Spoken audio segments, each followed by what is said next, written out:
retribution. Oh yeah, we want retribution. Oh yeah, we want retribution. Oh yeah, we want retribution. Yeah, we ran out of patience. Boil up with the cold hard hatred.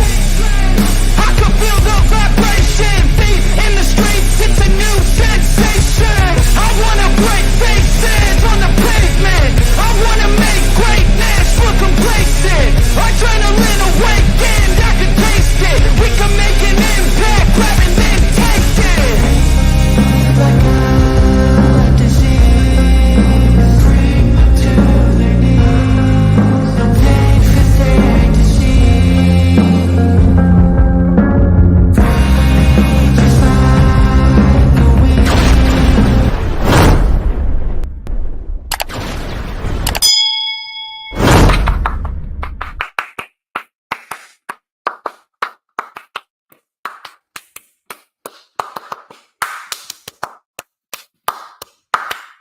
Ladies and gentlemen, I'm the one and only DJ Storms, and I would like to welcome each and every single one of you back here to a very special edition Thursday stream. We are streaming live on 4 different platforms across 1, 2, 3, 4, 5, 6, 7 different accounts.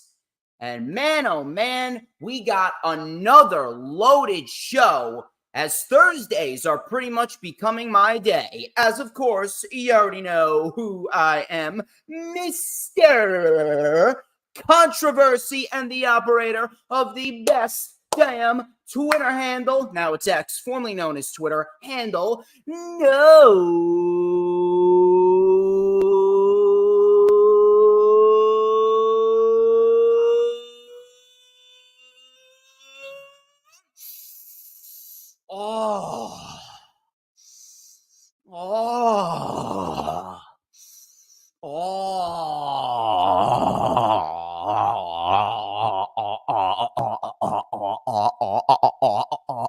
shit.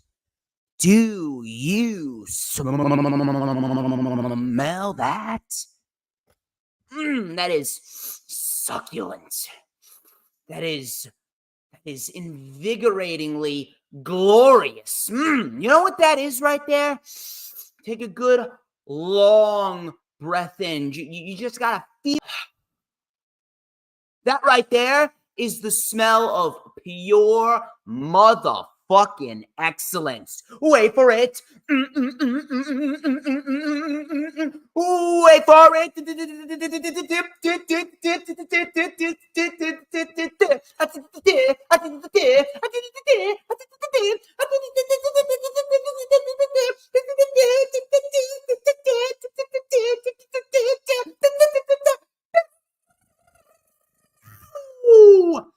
To mankind, and you better believe I am rocking and rolling here tonight, because this is the official rundown for WWE FastLane, which of course is streaming live on the Peacock, that is. Please get your mind out of the gutter, you fucking savages. Peacock, this Saturday from Indianapolis, Indiana, of course, starting at 8 p.m. Eastern Time. And James Punaseca, I'm assuming, considering you haven't made any comments regarding my mic, I'm assuming that my mic is okay. If my mic starts acting faulty, please let me know. I can always count on you to let me know when I need to adjust my technology over here. Trust me, I know. Technology blows. Technology absolutely blows. And hopefully we will be free from any technical difficulties for the remainder of the stream. Of course, we're probably going to go a solid 90 minutes, as we usually do with the rundown.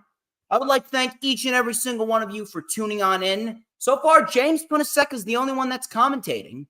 If you haven't commentated on YouTube, please do so there. And of course, James Punaseca, he just recently received his official DJ Storms t-shirt and wristband as well. Looks like a fan. Guess you needed a fan since you have none. Excuse me, Julitza?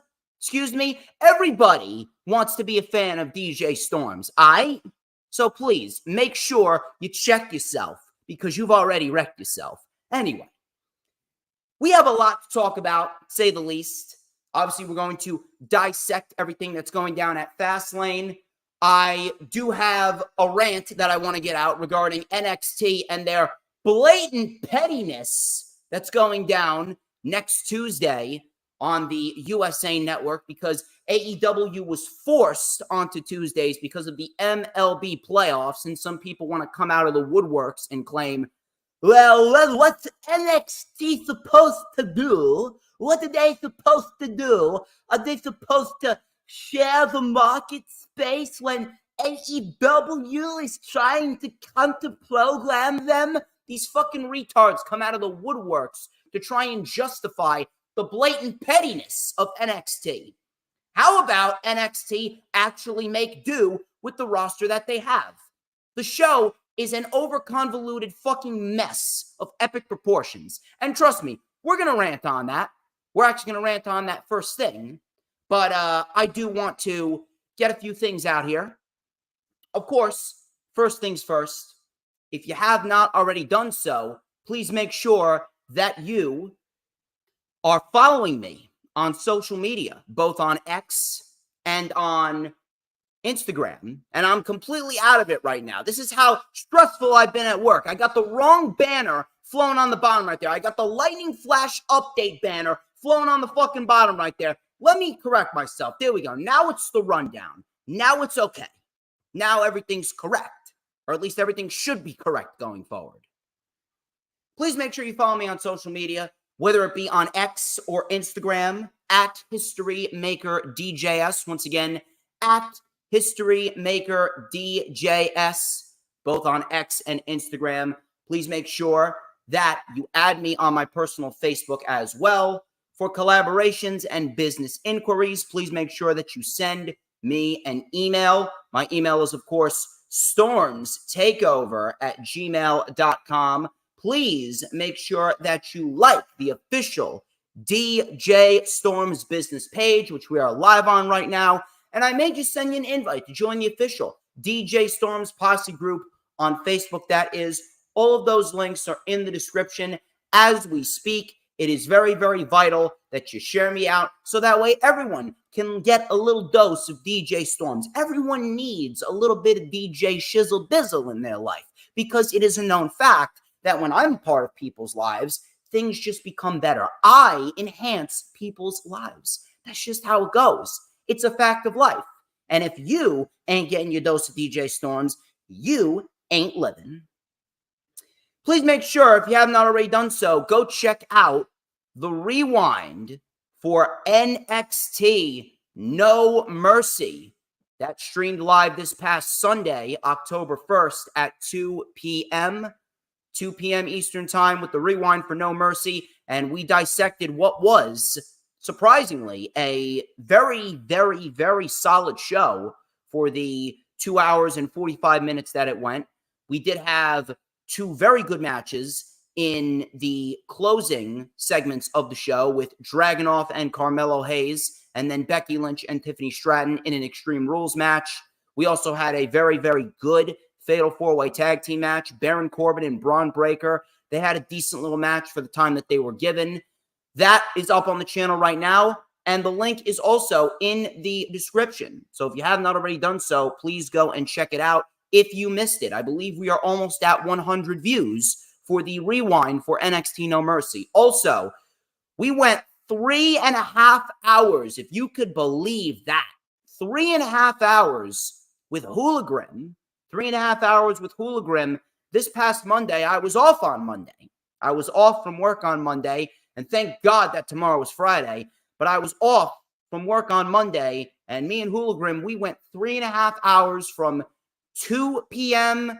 to 5:30 p.m. dissecting everything that went down at AEW WrestleDream, and it was one hell of a show.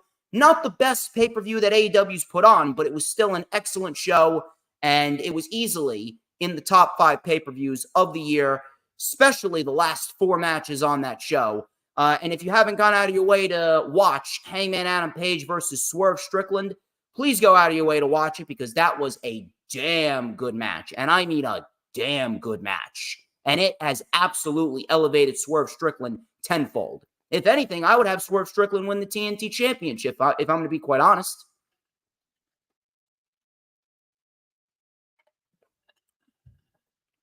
I would like to also throw out a special shout out to one of my sponsorships, that being my girl, Brittany K. Shout out to her. She's a wonderful human being, a wonderful individual, very, very big supporter of the DJ Storms brand, and I am very, very proud to call her a friend. She does beautifully, beautifully crafted designs from scratch on her iPad of professional wrestlers from any and all wrestling companies, and she also does X banners and Abbies. So if you're looking for a new banner or Abbie, or if you're looking to have a beautifully crafted picture, a beautifully crafted design of a pro wrestler from whatever company, from whatever show, it doesn't matter. Go and hit her up. She is amazing. She is super talented. Her X account is Brittany K5150, and her Instagram account is Brittany K Designs. Go check her out. Those 2 links are in the description. Shout out to PWP Nation, created by Jay Aletto. Jay Aletto, of course, has acquired me as an official admin of the PWP Nation Facebook page, in which I am making posts on there. I try at least once or twice a day to get my name out there to drop the facts, because everything that comes out of my mouth is the gospel truth. There is not one single thing that has come out of my mouth that is a lie, and everyone is going to acknowledge that. You're going to have to get with the program, people, because I am God around these parts. When it comes to pro wrestling, DJ Storms rules all, and it's about time that all of you understand that. I'm going to have to give Jay the beats next week, because next week, me and Jay are actually going live for World of Wrestling Episode 2. We're going to talk about FastLane. We're going to talk about WrestleDream. We're going to talk about Tiffany Stratton and her status after her 2 losses to Becky Lynch. She's buried. I'm sorry. I got like a nasty, nasty post-nasal drip. She's buried. We're also going to talk about Adam Cole's injury. Is it legit or is it a work? And we're also going to talk about the surprising increase in television quality across WWE main roster television.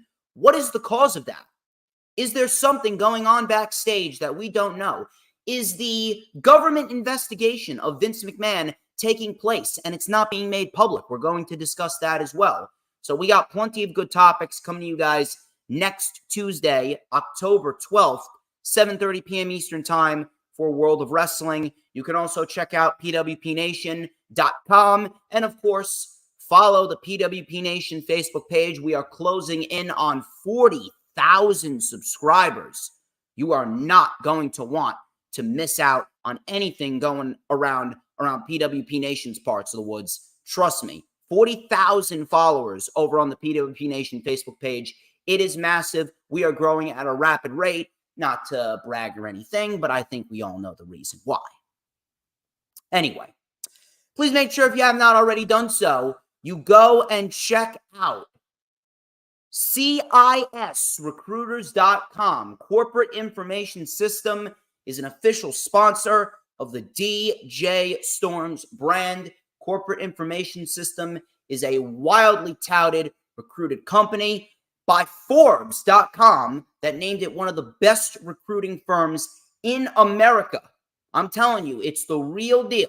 So if you're looking to find a job or potentially enhance your career, go and check out CISRecruiters.com. www.CISRecruiters.com. Go and meet the team members and get your career on the right path, because I'm telling you, in today's market, jobs are very, very, very hard to secure, because the market right now is very, very weak. But CIS Recruiters, I'm telling you, they will get the job done for you. They are excellent at what they do. Very, very happy to have them as an official sponsor of the DJ Storms brand. Please make sure that you haven't already done so. Please like the stream, no matter where you're watching it from, whether you're watching it from Facebook or Twitch or YouTube or X. Incredibly, incredibly vital that you share the stream out, like the stream, no matter where you're watching it from. Share it out on all platforms, social media, whether it be Facebook, Pinterest, Tumblr, Snapchat, TikTok, whatever social media platforms that you may be using. So that way, it gets my name out there, it gets hardcore sports out there, and everyone that sees the stream will stop on by and they're going to get their dose of DJ Shizzle Dizzle My Nizzle, because everyone needs a little bit of DJ Storms in their life, because like I already said, without me, are you really living? No, you're not. Also, please make sure, if you haven't already done so, if you're watching on my YouTube channel or the Hardcore Sports YouTube channel, please make sure you hit the subscribe button. We are trying to grow at a rapid pace. We are very, very close to 1,000 subs on the Hardcore Sports YouTube channel.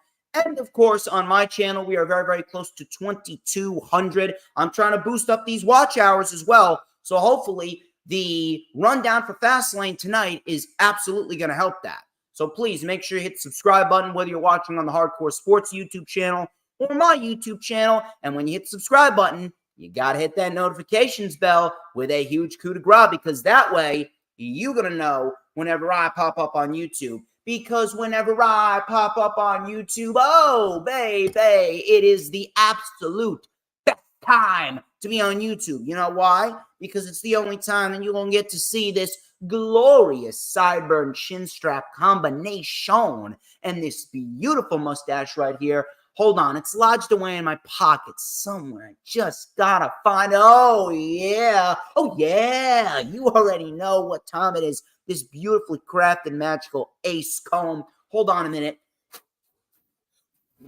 I gotta blow on it. It's so hot. We're gonna light it up right here on the stream, on the rundown, on a Thursday with a little and a dash of and a whole lot of because, like, beautifully crafted beef lo mein and chicken fried rice right out of a Chinese buffet. I am just so good.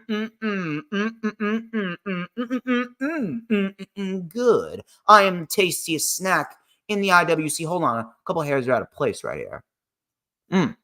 There you go. Everybody wants a piece of the Storms Meister. You already know the drill.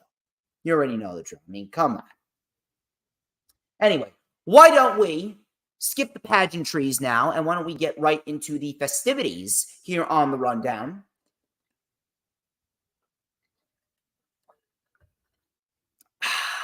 I'm telling you, there is nothing more refreshing than cool ice water. And especially right now, because I swear to God, it still feels like summer weather out there. It is unbelievable what October is bringing us. This week has felt like summer all over again. I'm telling you, Mother Nature does not know what she wants to do. She doesn't. I'm hoping the weekend, it's just a little bit cooler. Because the fact that I'm putting the AC on in my room in the summer, and then I got to do it in October, that's a problem. But Fastlane only has 5 matches booked. But before we get into Fastlane, I want to educate people, because that's what I do. I educate people. Now, some people might not understand it, but when it comes to me, I'm never wrong when it comes to pro wrestling. And if I am wrong, you know that I'm going to admit that. But when it comes to pro wrestling, I know all. There is not a person that should be denying me. And the reason why people deny me is because if they said what they know is the straw that's going to break the camel's back, if they admit that I'm right, they'd be giving me what I want. See, they know that if they admit that I'm right, they're going to gain me more traction and they're going to gain me more attention. Either way, I'm going to gain attention and traction with or without these fucking nimrods telling me that I'm right, because I already know that I'm right. I don't have to convince anyone that I'm right, because at the end of the day, everything that comes out of my mouth is a fact. You know why? Because I speak objective, not subjective. Everything I speak is objectively true. Nothing that comes out of my mouth is an opinion, it's fact. So, when I tell you that NXT is the worst brand in the industry, that is fact. That is not opinion, that is fact. And whether you want to admit it or not, you're going to have to deal with it. It's a bitter pill to swallow, but it's true. AEW was forced onto Tuesday night next week because of the MLB playoffs. At least I believe it's from the MLB playoffs because they're getting straight into it. They're not wasting any time. MLB playoffs are going on right now. With the MLB playoffs going on, you can imagine that they're probably going to move around Dynamite once or twice, and they want to have it go unopposed. And on Tuesdays, we have a wrestling show, a different wrestling show, a shitty wrestling show known as NXT, not from a talent standpoint. I've never shit on the talent when it comes to NXT. NXT sucks because it has terrible creative writing. And on top of that, they use main roster superstars willy-nilly with no rhyme or reason whatsoever. No rhyme or reason whatsoever, and it takes away from the younger talent down there. I tend to go back and forth a lot with Jay regarding the WWE and how he's just, for lack of a better term, he really is, in a sense, a WWE shill. I like him. I really do. And I'm very, very happy that I got to meet him last Saturday. But you know, he wants to come out of the woodworks, call me an AEW shill, and people want to call me an AEW shill. I can call you WWE cucks. Right back to you. Because that's what you are. See, here's the thing. Unlike most people in the IWC, I'm fair. Truth be told, I don't necessarily think that Jay is fair in his criticisms. And I'll probably tell him that next Thursday. But NXT, this past Tuesday, announced that next week, Asuka, who is a SmackDown superstar, will be going to NXT next week to take on Roxanne Perez. On top of that, Paul Heyman and John Cena, who are currently on the SmackDown brand, they are going to be involved with NXT next week because there's a match between Braun Breaker and Carmelo Hayes. And Carmelo Hayes gave the excuse of, well, I spoke to John Cena and he's going to be in my corner next week for my match against Braun Breaker. And then Paul Heyman, who is currently embroiled in a program with John Cena and LA Knight, along with the Bloodline, and the rumored plan is John Cena and Roman at Crown Jewel, Paul Heyman is going to be in Braun Breaker's corner. But it doesn't end there. No. It doesn't end there. Because they, out of nowhere, announced legitimately, right out of their ass, they pulled this. Cody Rhodes, the bum, named Cody Rhodes, Mr. Adrenaline in my soul. Whoa, I've been booked like shit all year. Oh, that Cody Rhodes. Rhodes.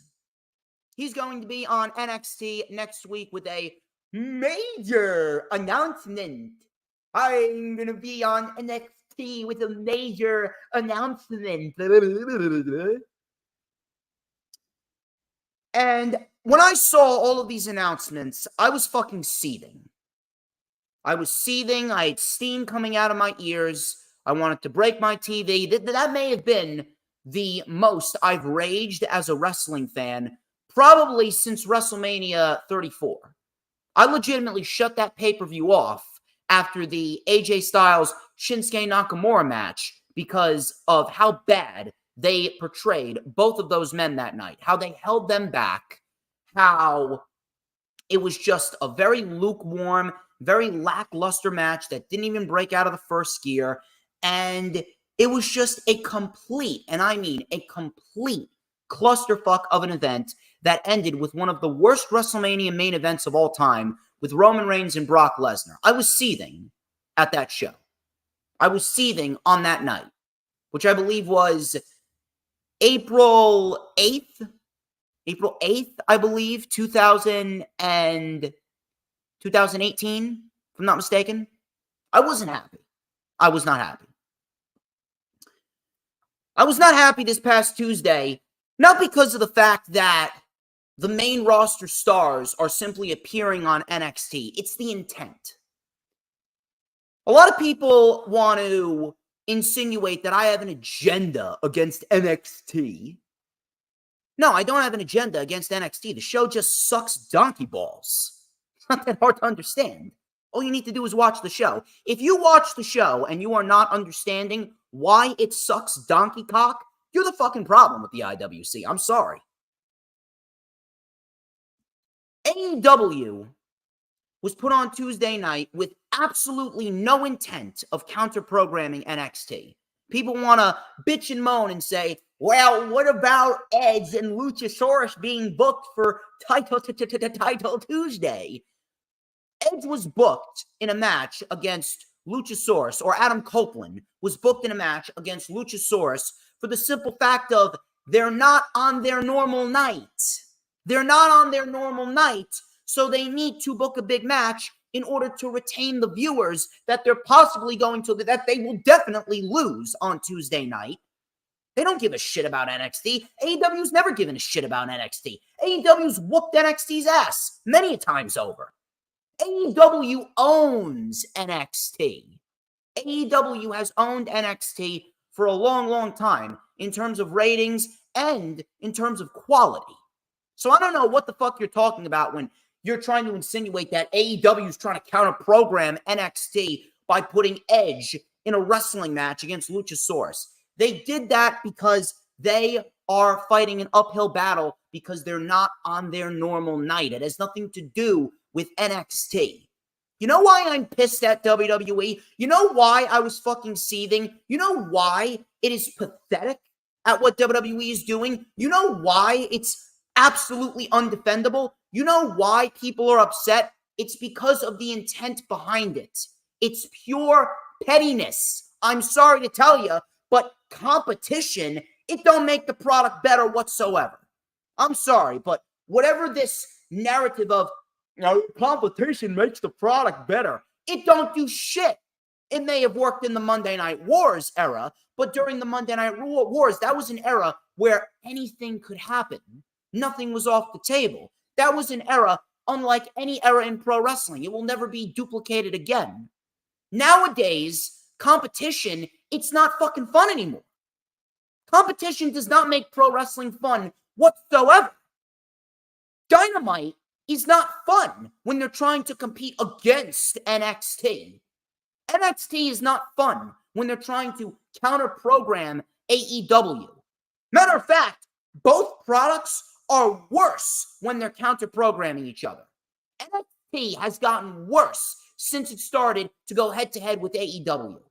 Ever since that first show on the USA Network, they have gone downhill week over week, month after month, year over year. I don't give a fuck what their ratings are. I don't give a fuck how much revenue they're bringing in. I don't give a fuck what the 18 to 49 demographic is. NXT sucks hippopotamus dick. And that is a fucking fact. And if you don't comprehend that, too bad. You can suck my dick. Your mother's already occupying that position, but trust me, I can swap her out for you if you want.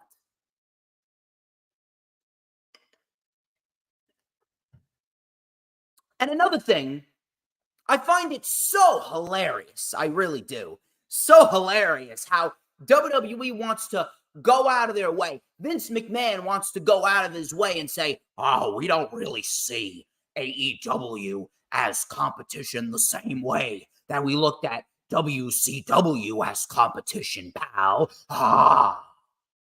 But yet, here they are pulling John Cena out of their ass and Cody Rhodes out of their ass and Paul Heyman out of their ass and Asuka out of their ass for absolutely no rhyme or reason whatsoever. They're putting Dominic Mysterio and the Judgment Day on NXT. They're trying to get the Bloodline on NXT, and they're trying to get Baron Corbin on NXT, and they're trying to get Becky Lynch on NXT. And then I got people, and especially Jay. I'm going to be ranting even more on Jay. I swear to God. Jay's in for a rude fucking awakening next week. I got to hear people tell me, well, what do you expect NXT to do? You expect NXT to roll over and give them a piece of that marketing share? Well, I don't know. How about they make do with the roster that they fucking have? You fucking retards. How about they make do with the roster that they have? Because if you haven't been paying attention, which I know you haven't, you've been paying attention, NXT has deteriorated. The brand has absolutely zero identity. It's a thrown together show with absolutely no direction whatsoever. Shit is booked on the fly. They're creating no new stars whatsoever. They're not building the future. And no, you fucking dumbasses. Carmelo Hayes doesn't count. Braun Breaker doesn't count. Tiffany Stratton doesn't count. Roxanne Perez doesn't count. Blair Davenport doesn't count. The Creed brothers don't count. Tyler Bate don't count. Wesley don't count. Dijak, Tony D, Ilya Dragunov, they do not count. You know why they don't count? Because they were already made individuals before WWE started bringing in main roster talent for NXT.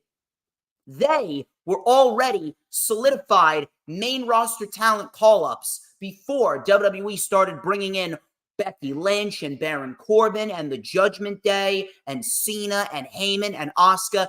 They were already signed, sealed, and delivered, ready for the main roster. You can't count them. I'm talking about new talent besides those individuals, besides the usual, besides Carmelo, besides Braun Breaker, besides Dijak and Tony D and Dragunov and Stratton and Perez. Who is left when they move up?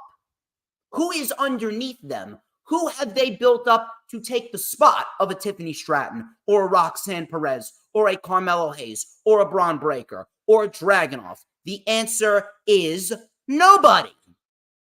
I'm sorry to tell you, but once again, fact. I speak objectively, not subjectively. And you're going to be hearing a lot of that throughout this stream. NXT absolutely sucks because the intent of NXT now has become nothing more than a proverbial and figurative pissing match between WWE and AEW. I am over competition. I am over this fucking petty war between NXT and AEW. It doesn't make the shows any more better than they already are. It does not make for good conversations on social media. X is one of the worst inventions ever. Social media has morphed into an absolute cesspool of retardation. And if I didn't have this brand, I would not be on any platforms whatsoever.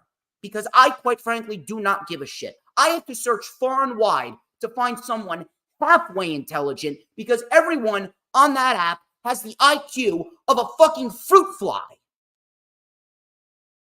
I have to sit here and I have to talk to people as if I've got 9 fucking heads, 16 fucking eyes, 5 fucking noses, and 15 different tongues, and people look at me with this. People look at me like I'm a fucking lunatic. People look at me like I'm a fucking lunatic. Meanwhile, people don't realize that they are just fueling the retardation. They are fueling the toxicity. Honest to God, sometimes I feel bad for Jay. And I'm probably going to tell him that next Thursday. I genuinely feel bad for Jay sometimes because he doesn't even realize how ridiculous he sounds. And I don't give a shit. I'll tell him that to his face. I've told him that to his face. I was having a conversation with him earlier today. Swear to God. How about you make do with what you got? How about you get rid of this whole narrative of, competition. Oh, we got to fight back. Oh, yeah, we got to force the tribalism. And we got to protect our market share. Fuck your market share. That company is worth how many billions? They just sold to TKO for what? 23 billion? 24 billion?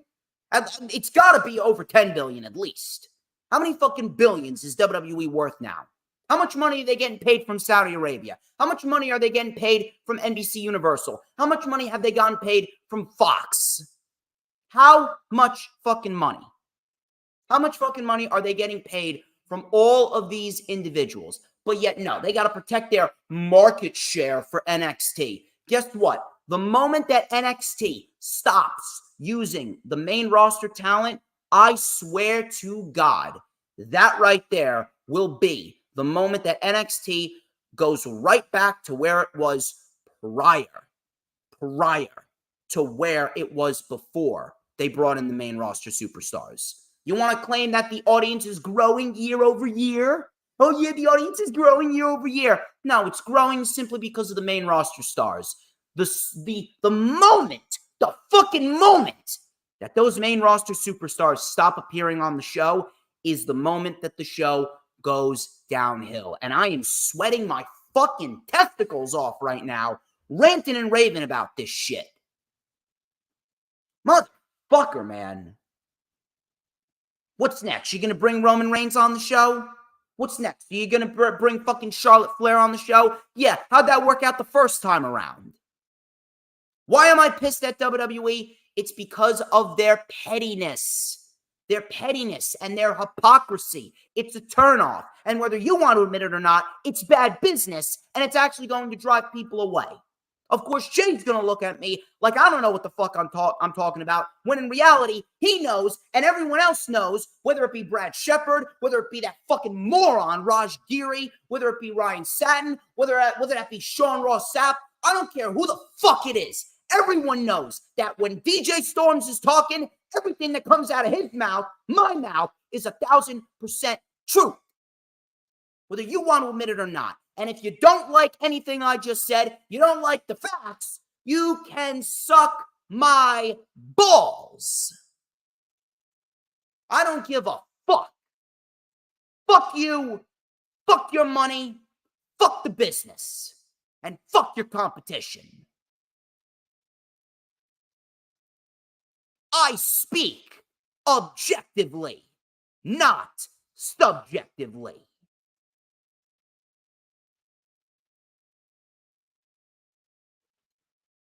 I had to get that out. I needed to just let all that out. I'm pretty sure I'm going to let out more. I need to let that out because I'm not going to be able to let that out on the Lightning Flash update because I'm going to be streaming on PWP Nation Facebook page. So I got to be PG Storms. I got to be fucking PG Storms. But right here, I'm rated R. I'm rated R on Tuesdays. Did my mic cut off at any point in time? I hope that you heard all that.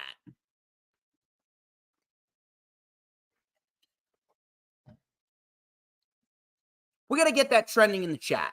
I speak objectively, not subjectively. Get that trending. Anyway, I just needed to get that out. Why don't we move into the pay-per-view? Good. I'm glad that it didn't. You got it all? Good. I'm glad. Finally, this blue snowball mic is working like it fucking should work. FastLane.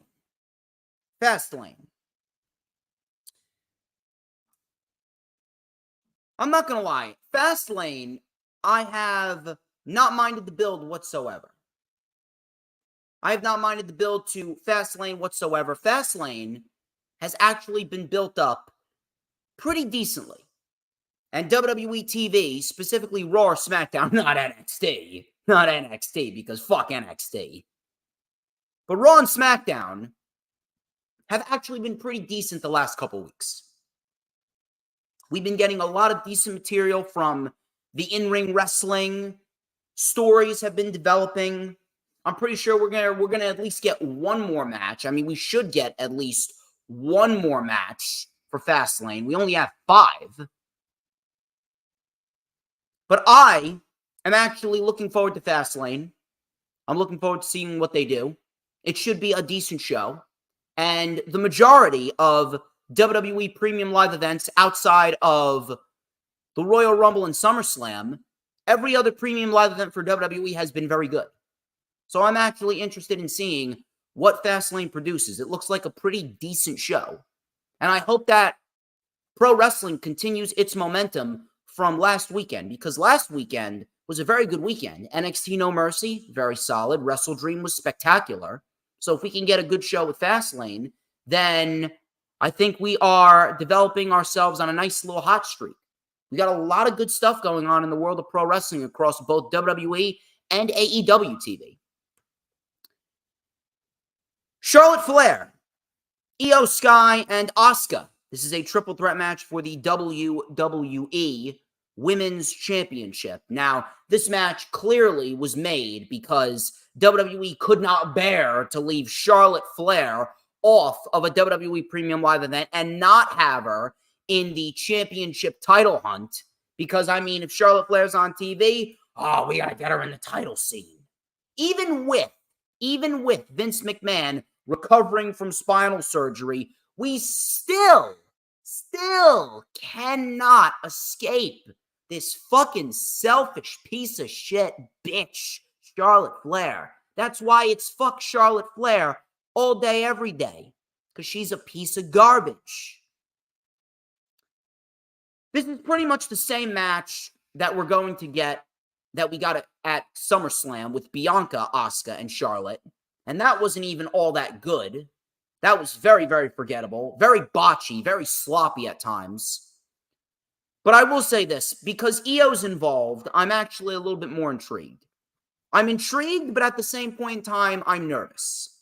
Because listen, if Charlotte Flair is in a championship match, there is a good chance that she could end up walking out the champion, and I'll probably have an aneurysm while I'm taking my notes. But as far as this match goes, this is the same typical triple threat match when it comes to WWE and Charlotte Flair. And more likely than not, we're going to see Asuka take the pin. It happened with Bianca Belair at SummerSlam. It's happened with Rhea Ripley at Backlash, I remember a few years back. It happened with Carmella and Becky Lynch back in January of 2019.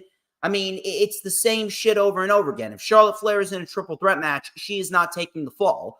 Ultimately, this is going to lead to Charlotte Flair and Io Sky potentially either at Crown Jewel or at Survivor Series. If I'm going to be quite honest with you, I would be dead shocked if Io Sky manages to make it to 2024 with that championship.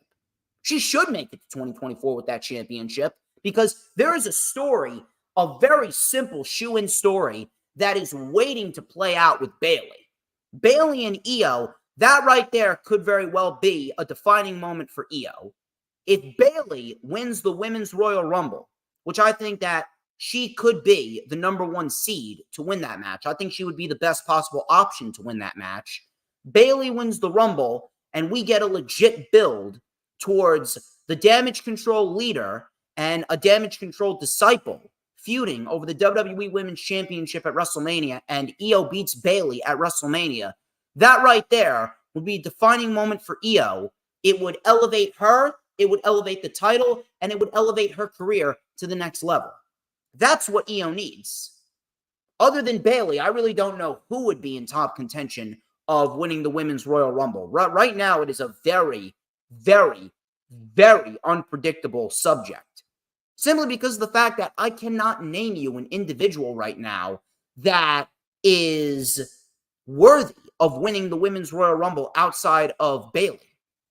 Maybe Tiffany Stratton, maybe Roxanne Perez, if they decide to call him up, but feels like it's too early for him. Bayley would be the safe bet. And to answer your question, James Punaseca, yes, Ric Flair is the father of Charlotte Flair. Charlotte Flair is Ric Flair's daughter.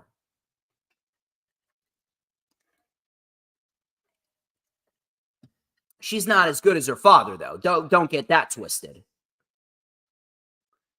But truth be told, again, like I said, I would be shocked if Io manages to make it through the rest of the year with that title. Do I see her losing the title here? I mean, it's a 50-50 shot. I wouldn't have her lose the title. I would have her retain. And to be quite honest with you, I would say it's probably a little bit more towards her retaining rather than her losing. I think that she has about a 55 to 45% chance of retaining, But when we get a one-on-one match with her and Charlotte Flair, I mean, you think that WWE with Vince back in charge, and don't give me the bullshit, Vince is back in charge. I don't give a fuck if he's recovering from spinal surgery or not. Vince is in charge and he's pulling the strings. If you think that Vince McMahon is going to allow Io Sky to pin Charlotte Flair clean, I mean, you're out of your motherfucking mind. But I think I'm going to go with the safe bet here. I do believe that Io will retain, but if she's retaining, sure as hell ain't pinning Charlotte, because if she pins Charlotte, Charlotte cannot get her way back into the title scene. I'm pretty sure they'll manipulate a way for her to get back in there anyway, but of course, Io is not going to pin Charlotte. Let's be real here. Io retains. Io retains. She pins Asuka. Cody Rhodes. Cody, adrenaline in my soul. Oh! Cody Rhodes versus Jey Uso. Cody and Jey, they're taking on the Judgment Day, that being Finn Balor and Senor Money in the Bank, Damian Priest. I'm actually going to throw it out there. There's actually a good chance that Damian Priest could cash in. Now, I believe WrestleVotes came out with a post. I can't remember if it was from today or if it was from yesterday. But WrestleVotes came out with a rather intriguing post stating that FastLane could very well be a little bit more unpredictable than many people think. I'm not really sure what that means, but if you want to talk about unpredictable, I think that Damian Priest cashing in his Money in the Bank contract would be rather unpredictable because we have not seen a contract cash-in tease from Damian Priest in quite some time. So, if anything, Damian Priest teasing a cash-in, I think that that could be potentially on the table for FastLane. Why was this match booked?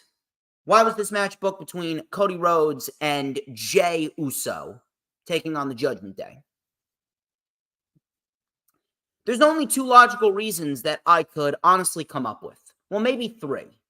The third one I don't agree with. The third one would be terrible. The third one would be absolutely fucking ridiculous if that's the case. But number one, obviously, there was no way that they were going to leave Cody Rhodes and Jey Uso off of a premium live event. Jey Uso and Cody Rhodes were on Payback, but Cody Rhodes, he was on the Grayson Waller effect. I mean, you have Cody Rhodes coming out of a feud with Brock Lesnar, one of the worst feuds of the entire fucking year, and you have him on a fucking talk show on a pay-per-view. You have him on a fucking talk show on a pay-per-view. And Jey Uso, he merely made his return to WWE in the Grayson Waller effect, where he super kicked Grayson Waller after Cody brought him out. So you can't leave Jey Uso and Cody Rhodes off the show in a wrestling capacity. You can't do that. That's number one. Number two, Damian Priest and Finn Balor have been vital characters to WWE television, so you can't leave them off the pay-per-view. And the only other reason, besides the third reason, which again, I am not going to pay any attention because I don't agree with that shit. The second reason that I honestly believe that they're putting this on the show, and this realistically is the only logical reason, they're going to have Judgment Day retain with the help of J.D. McDonough, and J.D. McDonough, finally, after all this time, J.D. McDonough is going to become a full-fledged member of the Judgment Day. They've been teasing it for how many weeks now? Whenever Judgment Day is in need of assistance, J.D. McDonough has always been there. He helped them win the tag team titles. He helped them retain the tag team titles. He's been there for Dominic when Dominic has needed him. Even Rhea Ripley is starting to warm up to him. What are they waiting for? May as well make it official at FastLane. J.D. McDonough helps the Judgment Day retain the tag team titles over Cody and Jey, and J.D. McDonough becomes an official member of the Judgment Day, and we start building towards a War Games match between Cody, Jey, KO, Sammy versus the Judgment Day with J.D. McDonough as an official member of their group. I've seen some people throwing it out there that Jey Uso and Cody Rhodes are going to win the tag team titles, and that's going to be Cody Rhodes' gateway towards getting the trade over to SmackDown, and that's going to be his gateway towards getting a rematch with Roman at WrestleMania. Although I really don't understand why we need him to win the tag team titles just to get traded over to SmackDown. Meanwhile, Adam Pearce has mentioned for the last 5 fucking weeks that there is going to be a trade between Raw and SmackDown. Jey was traded from SmackDown to Raw, so now there's going to be a trade over to SmackDown. The only logical trade is Cody Rhodes. Who the fuck else are they going to trade over to SmackDown? There's legitimately no one. You're not going to trade Kevin Owens over to SmackDown. You're not going to trade Sami Zayn over to SmackDown. You're not going to trade Gunther over to SmackDown unless you're going to have Sheamus go after Gunther at WrestleMania next year and Sheamus finally wins the Intercontinental Championship. But Sheamus' contract is actually up in January of 2024. I actually see him being a WWE lifer, but I don't know. Some people have been saying that he could go to AEW. I would not mind that. I would not mind him going to AEW. I think that Sheamus and AEW, Sheamus could put on some really, really, really good matches in AEW. That would be one hell of a signing if Sheamus goes to AEW and Drew McIntyre goes to AEW. That'd be pretty damn good. That'd be pretty damn good if you ask me. I would not mind seeing that whatsoever. Edge could very well be a gateway to getting some big names over from WWE to AEW. And on top of that, some AEW talent could potentially go to WWE. Wardlow, I wouldn't mind. Although it seems like they're trying to repackage Wardlow. It may be too little too late. Unless they reform the Pinnacle with MJF. And MJF and the Pinnacle go up against Adam Cole and his faction. We'll see what happens. But who else is there? Seriously, can anyone answer me that question? Who else is there other than Cody Rhodes that's going to get traded over to SmackDown now that Jey Uso is on Monday Night Raw? No other individual makes any sense. It's actually ridiculous to even think about any other individual. Either way, Jey Uso and Cody Rhodes should not win the tag team titles. I don't know why that's even a thought in anybody's mind. That would be a terrible, terrible decision. You elected to have the Judgment Day beat Kevin Owens and Sami Zayn, and the Judgment Day have taken the tag team titles off of Kevin Owens and Sami Zayn. Why would you contemplate taking the titles off the Judgment Day after a month? Meanwhile, you have a WrestleMania dream match, in a sense. You have a WrestleMania mega match for the tag team titles staring you right in the face with the Judgment Day and a reunited DIY. So why would you even contemplate taking the titles off the Judgment Day? Judgment Day should not lose those titles until WrestleMania. Judgment Day holds the titles to WrestleMania, and then the Judgment Day loses to DIY. Damian Priest cashes in his Money in the Bank contract for the world title, and Damian Priest wins the world championship. Simple. Why would you contemplate taking the titles off of them just to trade Cody Rhodes over to SmackDown? It'd be fucking stupid. That would be legitimately stupid. So if anything, again, the only logical outcome is the Judgment Day retaining with the help of JD McDonough. JD becomes an official member of the Judgment Day, and then we finally get the ball rolling towards Survivor Series in Chicago for a War Games match with the Judgment Day taking on Cody, Jey, Owens, and Zayn. It only makes sense. It only makes sense. Could this be the match of the night? Yeah, it could be match of the night. Matter of fact, I'm predicting it. Yeah, I think it is going to be match of the night. I think that it's either this or the last man standing match that has the potential to be the best match on the show. So we'll see what happens here, but if anything, I got the Judgment Day retaining. I don't know why anyone would even contemplate taking the titles off of the Judgment Day. It would only make sense for Judgment Day to retain, and then we can get the ball rolling towards War Games. Let me take a sip of my ice water.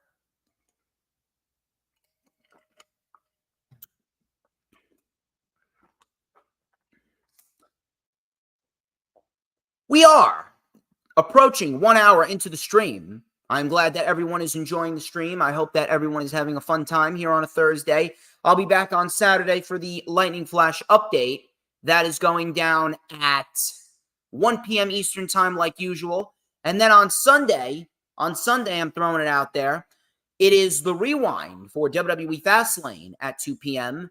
And it will end a long, long period. It was a busy, busy couple of weeks. The end of September going into the beginning of October has been one hell of a month for the DJ Storms brand. I recently just posted a short from my ISPW vlog. If you want to go check out my ISPW vlog, my ISPW 25-year anniversary vlog that is currently up on the channel right now. We had some mega moments on that show, including a great match between Sean Donovan and GKM. Great grudge match. We had a very good match with Crowbar and Ray Kalitri for the ISPW Tri-State title. And then we saw the epic return of Rick Recon. And my God, have I missed Rick Recon. It is great to have Rick Recon back. He is a big, big, big, big fan of the DJ Storms brand. And I am a big fan of him. And hopefully one day I'll be able to get him back on the channel, because when Rick Recon's on the channel, things are better. And I'm very, very fortunate that I was able to interview Rick Recon back in February. If you guys missed that, please go check that out. Eye of the Storm with Rick Recon. Let's continue on with Fastlane, shall we? The Latino World Order. They are going up against Bobby Lashley and the Street Profits.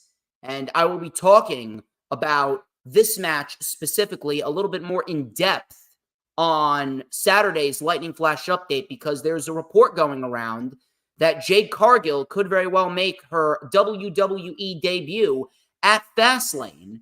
The brand that she could very well be associated with would be Raw.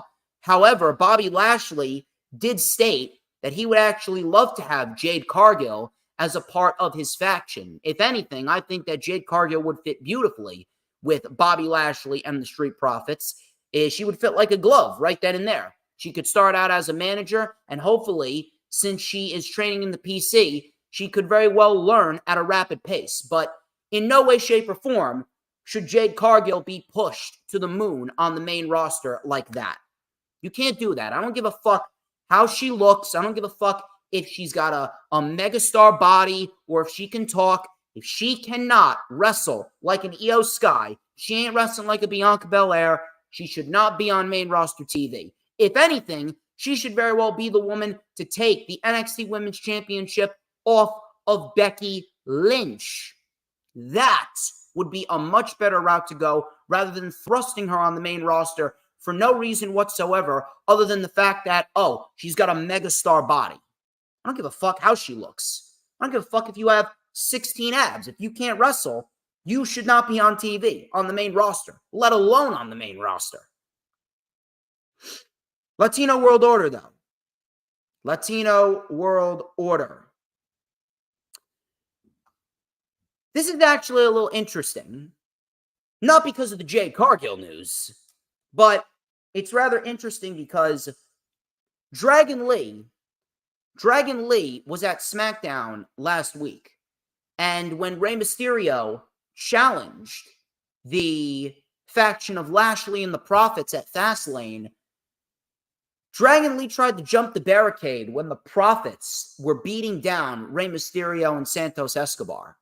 Dragon Lee tried to jump the barricade. So I wonder, since Dragon Lee is fighting Austin Theory tomorrow on SmackDown, I don't think it's out of the realm of possibility to assume that we could potentially see Dragon Lee make his main roster premium live event debut at Fastlane, and we see Dragon Lee teaming with Rey Mysterio and Santos Escobar against the Street Profits. And if anything, I think that Dragon Lee would benefit immensely from being paired with Rey Mysterio. Dragon Lee, if you haven't seen Dragon Lee, I mean, he's fantastic. He put on an amazing match with Roosh back at Ring of Honor Death Before Dishonor 2022. That was one hell of a match. If you guys have not seen that match, go back to July of last year and go watch Roosh versus Dragon Lee at Death Before Dishonor. Absolutely fantastic match. Another thing I will say, I think that this is going to do a very good job at helping advance the inevitable heel turn of Santos Escobar. Because Santos Escobar, as of right now, they are only leading towards a heel turn. I don't really understand why they would be leading towards anything else but a heel turn for Santos Escobar. He lost to Rey Mysterio. He lost to Rey Mysterio last week on SmackDown. That's only going to facilitate the heel turn. The question is, when is he going to turn heel? He hasn't really shown too many signs of it. They've teased it. They've teased it a little bit here or there, but he's never shown full-blown signs of a heel turn. I have not really seen him act out. I haven't really seen him show a little bit more pushback. I haven't really seen him really get into it with Rey and really get frustrated to a point where, yeah, he's going to turn heel. It's a very, very slow burn. Same thing with Drew McIntyre. Drew McIntyre, it's a very, very slow burn with McIntyre and the heel turn that they have going on with McIntyre. However, Lashley and the Profits, I do believe that this is going to be a beneficial win for them. There's no reason why the Latino World Order needs to win this. Rey's already the United States champion, and the story here is the Latino World Order growing frustrated, and Santos specifically growing frustrated because he cannot seem to get the job done. And ultimately, all of that frustration, all of that anger should result in a heel turn. Do I think he needs a heel turn? No, he doesn't need a heel turn. Well, what am I saying? I don't think. I know he doesn't need a heel turn. He's been getting mega babyface reactions all summer long. Why does he need a heel turn? The heel turn, to me, honest to God, seems unnecessary. And if anything, do you really trust Vince McMahon to do the right thing with Santos Escobar? Do you really trust Vince McMahon to do the right thing with Santos Escobar after he breaks him away from Rey Mysterio? I don't.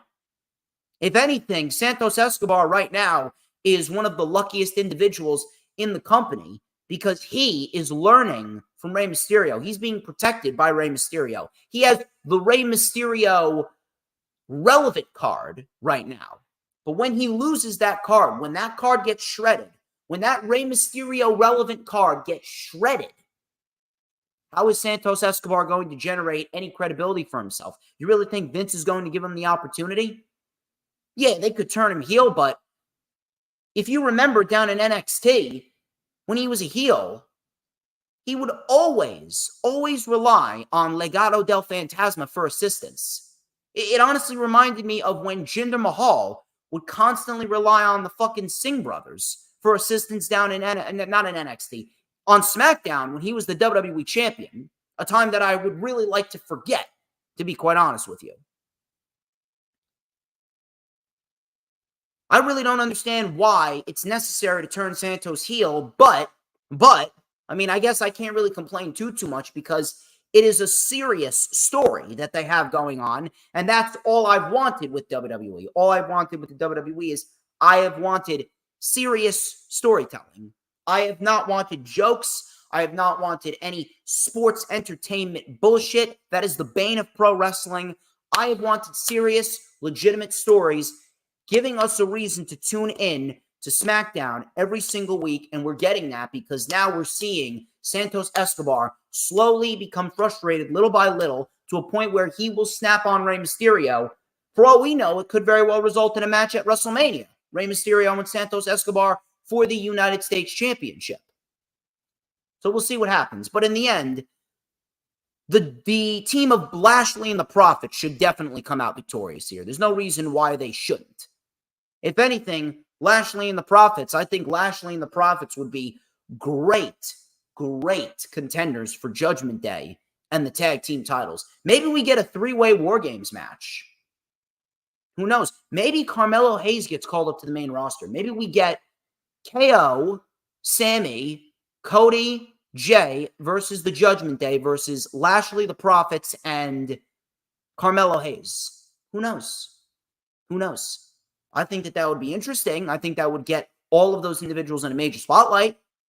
We'll have to wait and see what happens. But this should result in a victory for Lashley and the Profits, and the slow burn of Santos Escobar's heel turn will continue.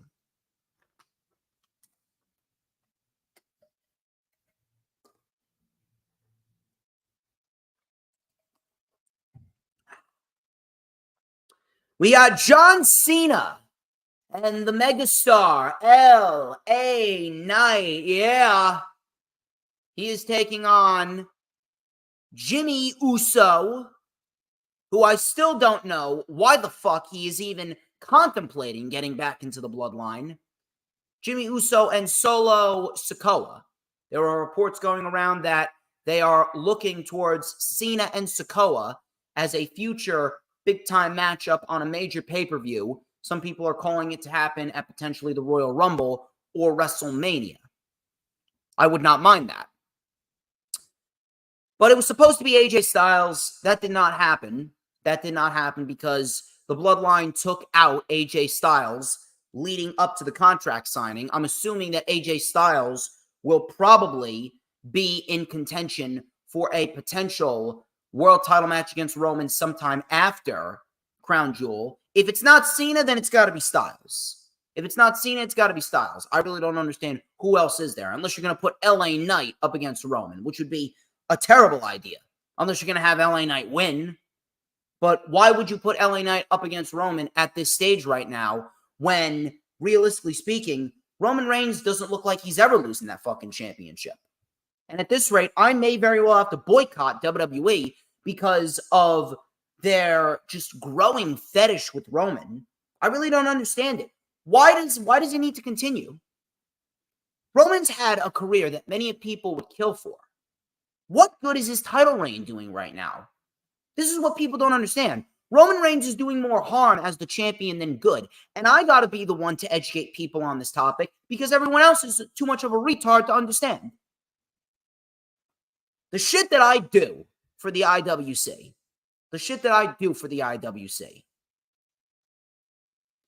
But LA Knight and John Cena taking on Jimmy Uso and Solo Sikoa. There's no doubt in my mind that this is facilitating some type of a match. I don't know who, I don't know what, but at the end of the day, we are absolutely looking at Roman Reigns' next challenger. Is it LA Knight or is it John Cena? I don't know.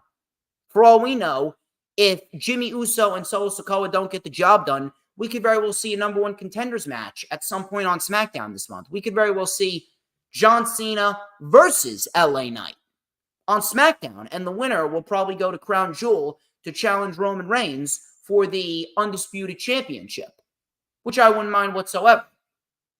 I think that would be a very good match. But at the end of the day, what is it ultimately going to do? We've already seen the John Cena feud. We've seen Roman Reigns fight John Cena twice. We've seen that shit, and it was a very lackluster build going into SummerSlam. The match itself was fine, but it was certainly not memorable whatsoever. They did not give John Cena and Roman Reigns the proper reverence. And I mean reverence. They did not give them the proper reverence that they should have given them going into their match at SummerSlam 2021. As far as LA Knight goes, it's fresh. It makes sense because, I mean, LA Knight, he's the biggest babyface in the company as we speak. And Roman Reigns, he's the biggest heel. Actually, I shouldn't say that. Roman Reigns is not the biggest heel. Gunther is the biggest heel. He's also the best heel in WWE. Gunther's legitimately the best thing about WWE TV outside of LA Knight. But you got LA Knight. I don't understand why anyone would even contemplate putting LA Knight up against Roman Reigns unless you're going to pull the trigger.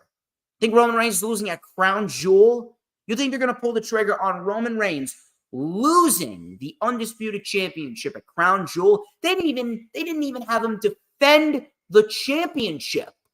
They didn't even have him defend the championship at the 1,000th day celebration back at Night of Champions in May. So if they didn't even have him defend the championship, why would they even bother? Why would they even bother contemplating having him lose the championship at Crown Jewel in Saudi Arabia to LA Knight of all people? LA Knight should be the guy that's beating Roman. He's the best guy to do it right now. LA Knight is the best babyface in the company. There's no reason why he shouldn't be a world champion. The reactions that he gets are that of a world heavyweight champion. But is WWE going to pull the trigger on that? Of course not, because that would be the right thing to do. When has WWE willingly gone out of their way to do the right thing? The answer is never. But John Cena and LA Knight, I don't understand how you don't give him the win. I really don't understand how you don't give him the win. It makes perfect sense to give him the win. And then more likely than not, we're going to get a number one contenders match between these two on SmackDown. Winner will fight Roman at Crown Jewel. And then after that, Roman Reigns will go into a program with AJ Styles. I'm not sure if that's going to be at Survivor Series. I'm not sure if that's going to be at the Royal Rumble. I'm assuming it'll probably have something to do with Survivor Series, and then it'll probably morph into the Royal Rumble. Maybe we get 2 matches out of it, because we haven't seen this version of AJ Styles take on this version of Roman. We haven't seen AJ and Roman since 2016, if I'm not mistaken. Roman Reigns won both of those matches, and if anything, it was pretty much a burial of AJ Styles, if I'm going to be quite honest with you. Sorry to tell you, but it was. Thankfully, AJ Styles recovered. But LA Knight and John Cena, again, I don't understand how you don't give them the win here.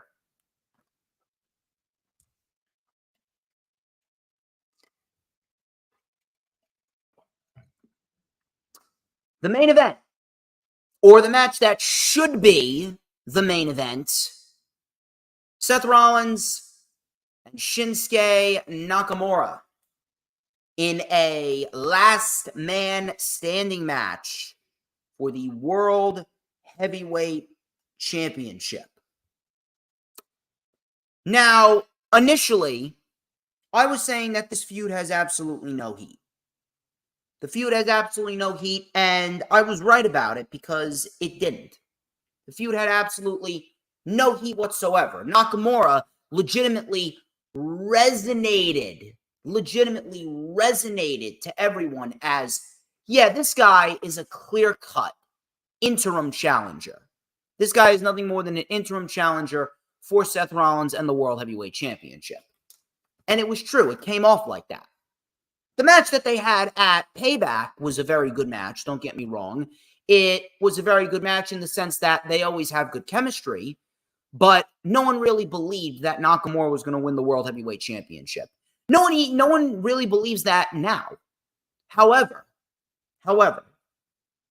I need to give WWE credit.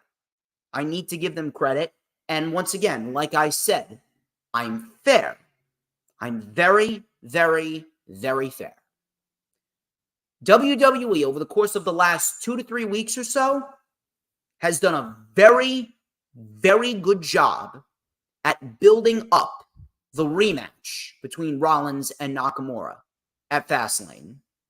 I thought it was going to be a triple threat match with Ricochet, but a last man standing match with Nakamura and Seth Rollins, that will do just fine. If you guys remember, back at Money in the Bank 2018, Shinsuke Nakamura actually had a damn good last man standing match with AJ Styles at that time. He didn't win, but it was a damn good match. It was in Chicago too. So I don't understand how this can be a bad match. If anything, this could very well be better than the match with AJ Styles if they truthfully want it to be. I think it's going to be great. I think it's going to be awesome.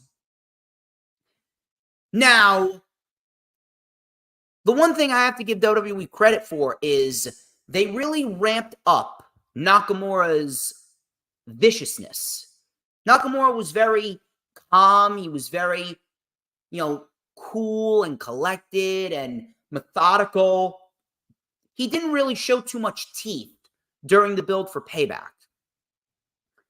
But in recent weeks, he's beaten Ricochet with a steel chair. He's delivering back suplexes to Seth Rollins on the announce table. He's giving him Kinshasas right in the back of the neck. I like it. He's turned up the viciousness. And Nakamura, we're going to talk about it more in the Lightning Flash update, but the promo that Rollins specifically cut on Raw, the promo with Seth Rollins and Michael Cole, it sounded very, very genuine. It sounded real. And that gives the fans more of a reason to want to get behind Seth Rollins. That gives the fans more of a reason to want to see Seth Rollins beat Shinsuke Nakamura. This is the first ever time that Seth Rollins has ever been in a last man standing match.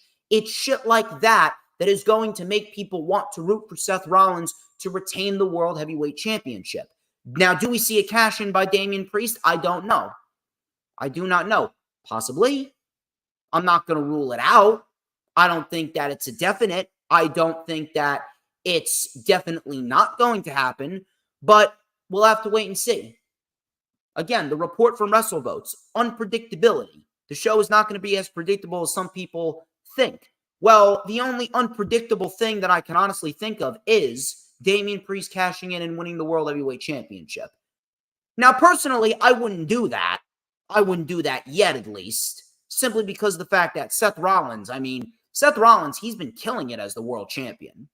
Seth Rollins is one of the top three things about WWE, period. It's Gunther, it's LA Knight, and then it's Seth Rollins. Why would you even contemplate taking the title off of him? How long has he held it for? 5 months?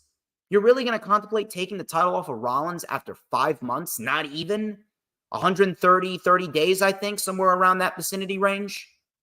This is the best world title run that Seth Rollins has been on. Outside of the match at Money in the Bank with Finn Balor, every match that Seth Rollins has delivered as the World Heavyweight Champion has been a banger. The match with Braun Breaker on NXT, that may have been his best match as World Champion. The match with Damian Priest on Raw, the match with Finn Balor at SummerSlam, that was the best Finn Balor-Seth Rollins match that they've ever produced. So I don't understand why anyone would even contemplate about Seth Rollins losing the World Heavyweight Championship. Some people want Nakamura to win. Listen, I like Nakamura. I think Nakamura is fantastic. This is probably the best heel version of Nakamura that we've gotten, although I do appreciate his wittiness when he was feuding with AJ Styles. That was a very, very witty, very nonchalant Shinsuke Nakamura that really brought out Nakamura's comedic side. Nakamura can be very, very funny if you give him the opportunity to be. But in the end, as much as I want to see Nakamura in a better position, Nakamura is not a priority. Seth Rollins is the priority here. If Rollins is losing the championship, you do have a better shot of Damian Priest cashing in and winning the world title from Seth Rollins. You have a better shot at that happening more so than you do Shinsuke Nakamura actually defeating Seth Rollins to become the World Heavyweight Champion. It'll be a great match, though. I thoroughly believe it'll be a great match. I think it'll blow their payback match out of the water. I think it could very well be the best Seth Rollins Shinsuke Nakamura match that we've ever seen. I think it's going to be a really, really, really, really fun, really chaotic match. I think that they're going to get very creative. They're going to get innovative. And I think that both men are going to look great, but ultimately, Seth Rollins is going to retain, as he should. And to be quite honest with you, even though it would be unpredictable, and even though I would appreciate it, I would not, and I mean I would not contemplate having Damian Priest cash in. Damian Priest should cash in on a much bigger stage. And Seth Rollins needs to continue his reign as World Heavyweight Champion going into the latter months. Seth Rollins is barely getting his feet wet as the World Heavyweight Champion, and there are so many, and I mean so many more matches to be had with Seth Rollins as the World Heavyweight Champion. Seth Rollins and Sami Zayn. Seth Rollins and Kevin Owens. Seth Rollins and potentially a heel Drew McIntyre. Seth Rollins and Ricochet. Seth Rollins and Bronson Reed, if they want to go that far. Seth Rollins and Gunther. Why would you want to take the title off of Seth Rollins when there's so much left on the table for Rollins to do? Rollins has the potential of having one of the best world title reigns of the modern era if they want to have him have that reign by putting him against those guys that I just named. Think about Rollins and Ricochet. I don't think we've ever seen a Rollins versus Ricochet match. We get that match at Crown Jewel at Saudi Arabia. That would be amazing. Fantastic. Why wouldn't you want that? Seriously. Why would you not want that? I really, really genuinely hope that they are not contemplating taking the title off of Rollins, whether it be giving it to Nakamura or whether it be giving it to Damian Priest, because there is so much more to be done with Rollins as the World Heavyweight Champion. That is why I'm going with him to retain. That's all I got. That is all I got. Hour and 20. Solid time, ladies and gentlemen. I would like to thank each and every single one of you who tuned into this stream. Hope you enjoyed my rant in the beginning, and I hope you enjoyed my analytical dissection of everything that's going down at FastLane this Saturday night. Do not forget, like, comment, and subscribe. Check out all of those links in the description of this very video. Check out all of our sponsors, including CIS Recruiters, PWP Nation, and Brittany K. Of course, please make sure you tune into the LFU on Saturday at 1 p.m. and the Rewind on Sunday at 2 p.m.